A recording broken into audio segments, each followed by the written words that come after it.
In this video, we are going to discuss about learning MAC address, which is the one of the function of layer 2 switch here. So how the MAC address is learned by the switch? If you see that in the table which addresses are stored is known as a CAM table. So what is a CAM table? It's content addressable memory table. So the switch in which the table in which the addresses are stored is called a CAM table, and this CAM table is maintained in a switch here.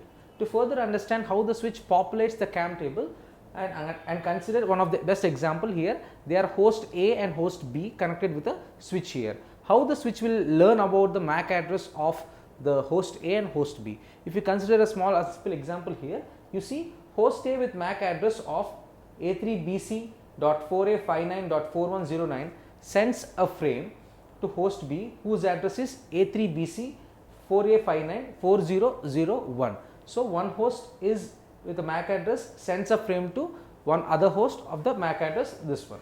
The switch receives the frame on interface FA01, fast Ethernet interface FA01, and saves the MAC address of host A with it and its CAM table. So the switch in the CAM table, when it is coming with the interface, it stores the details of that MAC and associate with the interface FA01, and how the host B responds to it.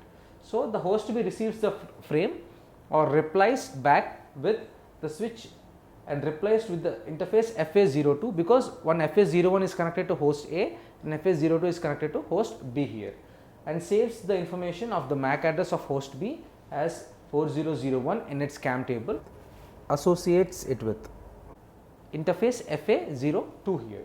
The switch port or the switch forwards the frame out of the interface FA01 to host A, and destination MAC address is given as 4109, is present in the CAM table associated with interface FA01. So host A replies again back to host B with the other Ethernet frame.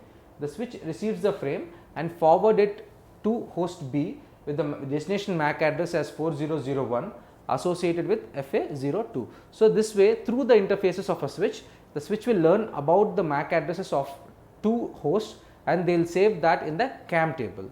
So this is about the learning MAC address by the switch as well as learning MAC address of the destination and host addresses.